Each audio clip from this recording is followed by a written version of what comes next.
video atong i-showcase atong ipakita ang proseso sa pag-vaccine sa mga 12 to 17 years old. So this is my daughter. So yan, scheduled today for the first dose of Pfizer vaccine. So sa'yo mong feeling, ate? Scared. Scared? You're scared? Okay ra na para ma-save ang world o safety ka. Okay, see you later guys!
special shout out sa mga frontliners sa Polymedic Hospital for the patient service. Thank you kaayo. And atong pangutan naman ang gibakunahan. Max, kamusta man ka, Max? Unsa may gibati nato karon? Okay ra? Maulawan man akong anak, oy. Wa man niliwat sa inahan. You answer ti Max. Wala kay gibati nga numbness or coldness? Coldness. Numbness ra di ay. Numb, wala? Okay. Okay. Special shout out po sa ako ang manghod kay na-cater me tungod kay dependent mi niya. Okay. Thank you, brother Makmak.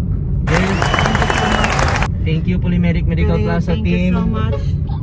Okay, so maora to siya. So I am enticing all the mommies out there nga na ay anak na para sa same sa kuan na 12 years old to 17 years old magpa-vaccine na kay aron magbalik na sila eskwela face to face o makalaag-laag na. So maora to ang atong video karon. Thank you so much. Remember, do good and good will come to you. May all our dreams come true. Gracias. Sama guys magsino. Hi Max. Hola. Congratulations Max. Hola.